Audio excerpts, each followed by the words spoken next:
कहानी है रामपुर गांव की, जहां के मर्द महिलाओं को हमेशा नीचा दिखाने की कोशिश में रहते।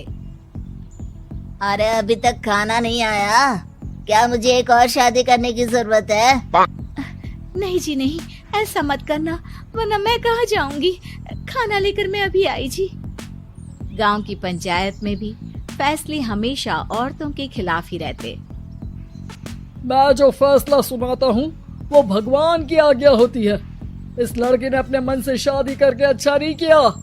लड़के को घर भेज दो और इसकी शादी इसकी जाति की किसी लड़के से करवा दो, लेकिन ये लड़की, इसे तो गांव के बाहर निकाल दो।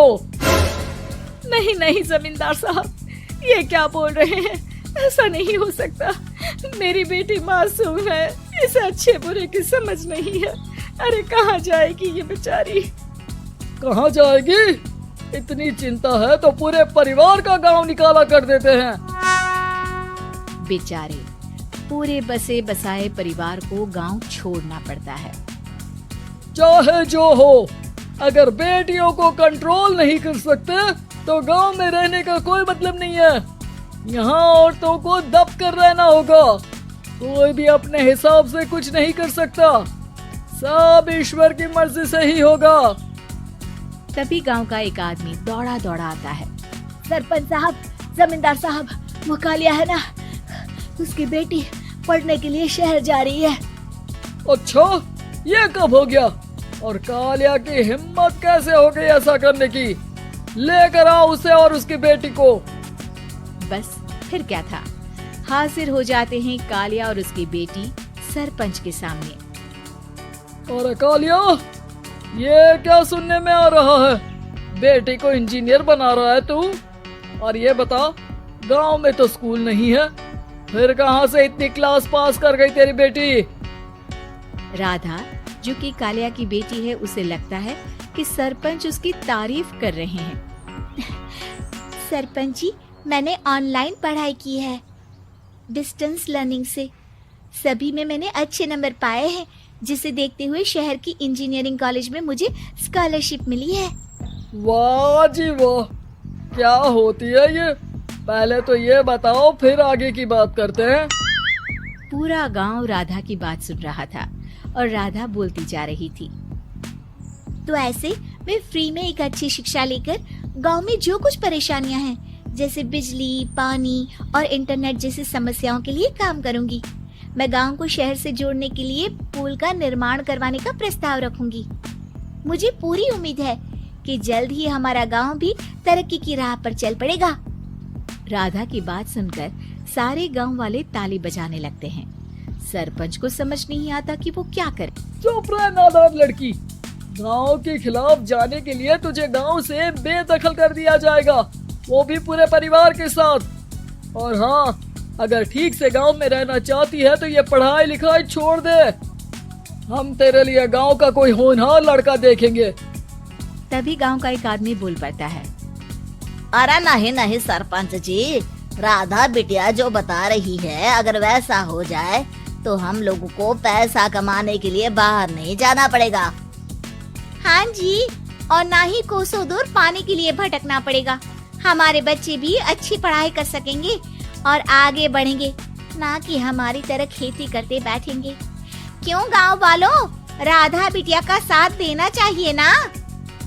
सरपंच देखता है कि गांव राधा के साथ है तो वो चुप हो जाता है। वो घर आकर अपने सलाहकार से बात करता है, जो बहुत ही चालाक किस्म का इंसान होता है।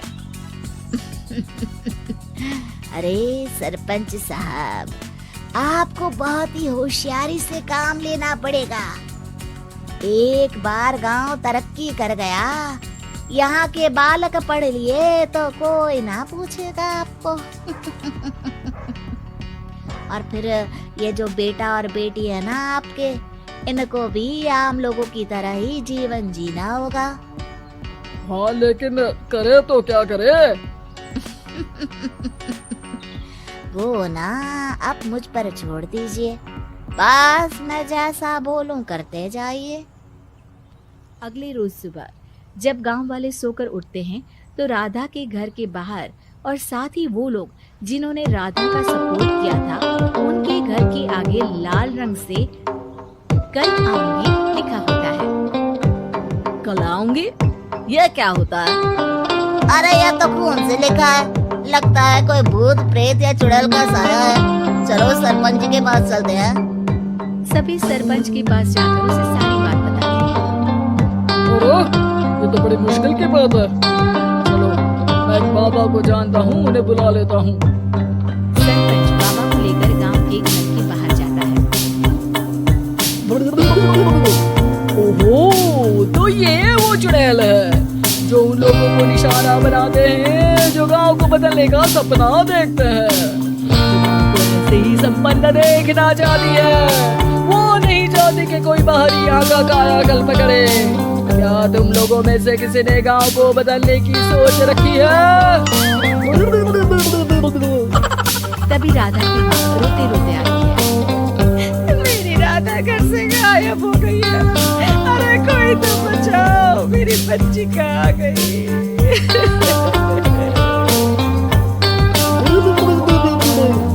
ले गई वो चुड़ैल, तेरी बच्ची को ले गई। उसे शाबित करके छोड़ेगी, उस पर चुड़ैल का साया हो जाएगा। तभी बुरी सी हालत में राधा भी वहाँ आ जाती है। उसके बाद चुड़ैल की तरफ फैले होते हैं और कपड़ों में खून लगा होता है। सभी राधा को देखकर डर जाते हैं। पता नहीं मुझे कौन उठा कर ले गया था। अरे दूर हो जा चुड़ैल, अब हम लोग इस गांव में नहीं रुकेंगे। अरे कैसी बातें कर रहे हैं आप? कल तो आप मेरे भरोसे गांव का हुलिया बदलने, अपने बच्चों को पढ़ाने और तरक्की उन्नति की बात कर रहे थे। तो आज क्या हो गया आपको? ये फिर तुम लोगों को बहकाएगी। ये चुड़ैल गांव में आ चुकी है, इसलिए तुम्हारे घर के बच्चों को भी ले जाएगी। गांव वाले राधा को गांव से बाहर निकाल देते हैं। उसके माँ बाप रोते रहते हैं, लेकिन गांव वाली नहीं मानती। मैं भी अपनी बहन के साथ गाँव के बाहर रहूंगा, लेकिन वो पढ़ाई नहीं छोड़ेगी। वहीं सरपंच के घर पर सलाहकार कहता है। देखा, सांप भी मर गया और लाठी भी नहीं टूटी। लेकिन अगले ही दिन सरपंच के घर के बाहर भी वही शब्द लिखे होते हैं। और फिर सरपंच की बीवी कहती है। हमारी बेटी को किसी ने अगवा कर लिया है। तभी राधा का भाई वहाँ आ जाता है। अरे गाँव वालों, मैंने सरपंच जी की बेटी को देखा था। वो चुड़ैल उसे उठाकर ले जा रही थी। अरे क्या मजाक कर रहे हो? नहीं नहीं सरपंच जी, आप नहीं जानते। वो चुड़ैल अब आपकी बेटी में आ जाएगी, जैसे राधा के अंदर आ गई थी। तभी सरपंच की बेटी वैसी ही हालत में वहाँ आती है जैसे राधा आई थी। पापा पता नहीं कैसे मैं गायब हो गई थी। चुड़ैल, इसके अंदर भी चुड़ैल का साया है, मारो इसे। अरे नहीं नहीं, इसे भी राधा के पास गांव के बाहर ही भेज दो। अरे चुप रहो, मेरी बेटी कहीं नहीं जाएगी और चुड़ैल वुड़ैल कुछ नहीं होता है। अरे कैसे बात कर रहे हो सरपंच जी? आप तो बोल रहे थे कि आपका फैसला भगवान का ज्ञान होता है। तो अपने पर बात आई तो अब आप ऐसे बोल रहे हैं। अरे ना ना ना, आपको अपनी बेटी को त्यागना ही होगा। अरे बुलाओ बाबा को। राधा का भाई बाबा को ले आता है, जिसे अब गांव वालों के डर के कारण सच बोलना पड़ता है। मैं कोई बाबा नहीं हूँ, मैं तो मोची था। ये सलाहकार महोदय ने मुझे कहा था एक्टिंग करने को। अब वो मुझे पैसे देने वाले हैं। अब मुझे माफ कर दो। गलती हो गई, मुझे माफ कर दो। तभी वहाँ राधा आ जाती है। देखा सरपंच जी, जब गांव के बच्चे साक्षर होंगे तो आप जैसे लोगों की